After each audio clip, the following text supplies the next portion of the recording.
महापालिकांचा महासंग्राम पाहूयात त्या संदर्भातल्या टॉप 9 बातम्या। छत्रपती संभाजीनगरमध्ये शहराचं नामांतर झाल्यानंतर पहिला महापौर भाजपचा होईल, भाजप प्रदेशाध्यक्ष रवींद्र चव्हाणांचं वक्तव्य। नाशिकमध्ये 2 माजी महापौर शिंदेंच्या शिवसेनेमध्ये जाणार, दशरथ पाटील आणि अशोक मुर्तडक शिवसेनेमध्ये प्रवेश करणार, हेमंत गोडसेंसोबत दोन्ही माजी महापौर मुंबईकडे रवाना।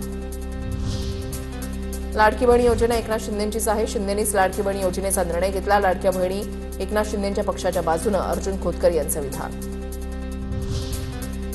उमेदवारांच्या प्रचारासाठी मुख्यमंत्री फडणवीसांच्या 8 जानेवारीला नागपूरमध्ये तर उद्या ठाण्यामध्ये मुलाखत। युतीच्या उमेदवारांच्या प्रचारासाठी भाजपकडून आयोजन, नागपूरमध्ये हॉटेल सेंटर पॉइंट इथे तर ठाण्यातील राम गणेश गडकरी रंगायतन इथे होणार मुख्यमंत्र्यांची मुलाखत।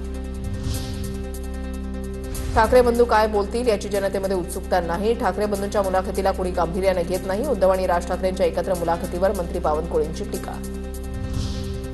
दोन्ही राष्ट्रवादींचा डीएनए एकच असल्यामुळे दोन्ही राष्ट्रवादी भविष्यात एकत्र येतील याची शक्यता नाकारता येत नाही, आमदार एकनाथ खडसे यांचं वक्तव्य।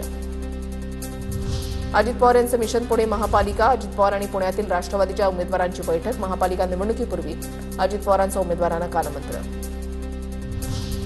अकोल्यामध्ये उमेदवारी नाकारल्यानं भाजपमधील इच्छुक नाराज, भाजपच्या सरचिटणीसांकडून पदाचा राजीनामा, निष्ठावंतांना डावलून बाहेरच्यांना तिकीट दिल्यानं पक्षामध्ये नाराजी, राजीनाम्याच्या वेळेला सरचिटणीसांकडून पत्रातून खंत व्यक्त। नवी मुंबईत 1ली ते 5वी पर्यंत शिक्षण झालेले 20 उमेदवार निवडणुकीच्या रिंगणात, तसंच 36 वकील आणि 16 अभियंते, 6 डॉक्टर निवडणुकीमध्ये नशीब आजमावणार, तर 499 उमेदवारांपैकी 201 जणांनी पदवी आणि पदव्युत्तर शिक्षण घेतल्याची माहिती। निवडणुकांचा धुळा उडतोय, पाहूयात त्या संदर्भातल्या टॉप 9 बातम्या। समरजित गाडगे लवकरच भाजपमध्ये प्रवेश करण्याची शक्यता, सूत्रांची माहिती। महानगरपालिका निवडणुकांमुळे प्रवेशाचा मुहूर्त लांबला, गाडगे 8 जानेवारीला राजे गटाचा मेळावा घेणार, तेव्हा भूमिका स्पष्ट करणार, सूत्रांची माहिती। गुंड प्रवृत्तीला विरोध केलाच पाहिजे, दहिसरच्या प्रभाग 1 मधील मारहाणीवर विनोद घुसाळकरांची प्रतिक्रिया, प्रचाराच्या नावाखाली गुंडगिरी करतात विनोद घुसाळकरांचा आरोप। बिनविरोध वॉर्डामध्ये निवडणूक नाहीच, एकच उमेदवार असल्यास नोटाची तरतूद नाही, नोटा हा उमेदवार नसून उमेदवारांना नाकारण्याचा पर्याय आहे, राज्य निवडणूक आयोगातील सूत्रांची माहिती। बिनविरोध निवडणूक होणं चांगल्या लोकशाहीचं लक्षण, स्थानिक नेतृत्वावर विश्वास ठेवून विकासाच्या मुद्द्यावर निवडणूक बिनविरोध होतात, बावनकुळेंचं विधान। निवडणुकांमध्ये बिनविरोध निवडून येण्याचा प्रकार अस्वस्थ करणारा, 7 ते 8 वर्षानंतर निवडणुका होत असतानाही बिनविरोध निवडणुका, सुप्रिया सुळेंचा ट्विट करत निशाणा, धमकी, ब्लॅकमेलिंगच्या माध्यमातून बिनविरोध करण्याचा प्रकार सुरू, सुळेंचा आरोप। निवडणूक आयोग सत्ताधाऱ्यांचा एजंट, आयोगाचा बिनविरोधाचा कारखाना देशासाठी धोकादायक, विधानसभा अध्यक्षांच्या दहशतीमुळे इतरांचे अर्ज घेतले नाहीत, संजय राऊतांचा आरोप।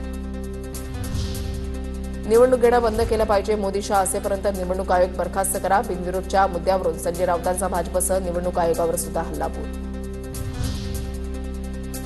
निवडणूक आयोग भाजपचा नोकर, शिकवलेल्या पोपटासारखा बोलतो, बिनविरोधाच्या मुद्द्यावर निवडणूक आयोगाने घेतलेल्या भूमिकेवर विजय वडेट्टीवार यांची टीका। ठाण्यामध्ये अपक्ष उमेदवार आणि भाजपच्या विक्रम चव्हाणांवर अर्ज मागे घेण्यासाठी दबाव टाकल्याचा आरोप, सूचकाला खोटा अर्ज करून अर्ज मागे घेण्यास भाग पाडल्याचा विक्रम चव्हाणांचा दावा। प्रचाराचा अनोखा फंडा पाहायला मिळतोय, पाहूयात त्या संदर्भातल्या टॉप 9 बातम्या।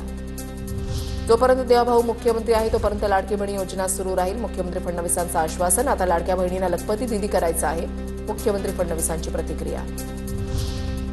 जळगावमध्ये मुख्यमंत्री देवेंद्र फडणवीसांच्या रोड शोला प्रचंड गर्दी, रोड शोच्या वेळेला मुख्यमंत्र्यांचा नागरिकांकडून जल्लोषात स्वागत। नाशिकमध्ये निवडणुकीच्या रिंगणामधील सर्वात वयोवृद्ध उमेदवार इंदुबाई नागर वेधतायत सर्वांचं लक्ष, 10 मधून शिवसेनेकडून निवडणूक लढवणाऱ्या इंदुबाई पहाटे उठून आपल्या गोठ्यामध्ये गायींना चारा घालतात, शेतामध्ये खुरपणी करूनच प्रचारासाठी घराबाहेर पडतात। नागपूरमध्ये काँग्रेस कार्यकर्त्याच्या अनोख्या प्रचाराची चर्चा, डोक्यावर पंजा, पोटावर पंजा, काँग्रेसच्या झेंड्यावरचा रंग, संपूर्ण शरीरावर रंगून प्रचार सुरू, अनंता बोरकर असं कार्यकर्त्याचं नाव। परभणीमध्ये काँग्रेस उमेदवारांना रॅली काढत प्रचाराचा नारळ फोडला, आमदार राहुल पाटील यांनी प्रचाराचा नारळ फोडला, यावेळेला राहुल पाटील यांनी मतदारांशी संवाद साधला। नागपूरमध्ये काँग्रेस कार्यकर्त्याच्या अनोख्या प्रचाराची चर्चा, डोक्यावर पंजा, पोटावर पंजा, काँग्रेसच्या झेंड्याचा रंग, संपूर्ण शरीरावर रंगून प्रचार सुरू।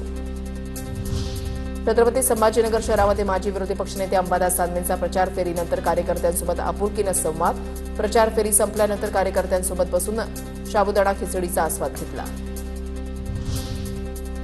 ठाण्यामध्ये भाजप आणि शिंदेच्या शिवसेनेकडून जोरदार बॅनरबाजी, नमो भारत नमो ठाणे असा भाजपच्या बॅनरवर उल्लेख, तर जगणं झालंय छान कारण धनुष्यबाण असा सेनेच्या बॅनरवर उल्लेख. बदलापूरमध्ये मनसेला मोठा धक्का, मनसेच्या संगीता चेंदवणकरांचा अजितदादांच्या राष्ट्रवादीमध्ये प्रवेश. संगीता चेंदवणकर अनेक वर्षांपासून बदलापूरच्या शहराध्यक्षपद त्यांनी भूषवलंय. सध्या त्या महिला शहर अध्यक्षपदी होत्या. आता पाहूया टॉप 9 मोठ्या बातम्या. एखाद्याचं कसं मीडिया ट्रायल होतं हे आम्ही भोगलंय. दोष नसताना आपल्याला ते भोगावं लागलं, यात माझं काही दुमत नाही. धनंजय मुंडेंचं वक्तव्य. मीडियावर नाराजी व्यक्त करत मुंडेंनी दिल्या तर्पण दिनाच्या शुभेच्छा. शक्तीपीठ महामार्ग बदलण्यास पंढरपूर सांगोला मोहोळ तालुक्यातील शेतकऱ्यांचा विरोध. पूर्वीच्या आरेखनानुसारच शक्तीपीठ महामार्ग करावा या मागणीसाठी बेमुदत धरणं आंदोलन सुरू. समरजित घाटगे फेब्रुवारीमध्ये भाजपमध्ये प्रवेश करण्याची शक्यता, सूत्रांची माहिती. 8 जानेवारीला समरजित घाटगे कागलमध्ये मेळावा घेणार. शेतकऱ्यांच्या पाणी प्रश्नासाठी केलेल्या आंदोलनाच्या खटल्यातून बच्चू कडू आणि रघुनाथदादा पाटील यांच्यासह आंदोलकांची निर्दोष मुक्तता. 2017 साली श्रीरामपूर पाटबंधारे कार्यालयामधील तोडफोड प्रकरणी दोघांवर गुन्हा दाखल करण्यात आला होता. ऑक्सफर्ड युनिव्हर्सिटी प्रेस इंडियानं उदयनराजेंची मागितली माफी. ऑक्सफर्ड युनिव्हर्सिटीनं 2003 मध्ये शिवरायांवर पुस्तक प्रकाशित केलं होतं. पुस्तकातील मजकूर पडताळणी न करता प्रसिद्ध केल्यानं ऑक्सफर्डनं मागितली माफी. रवींद्र चव्हाणांच्या विलासराव देशमुखांवरील वक्तव्यानं लातूरमध्ये पडसाद. लातूरच्या रेणापूर, शिरूर, अनंतपाळ आणि लातूर शहरामध्ये रवींद्र चव्हाणांच्या प्रतिकात्मक पुतळ्याचं दहन.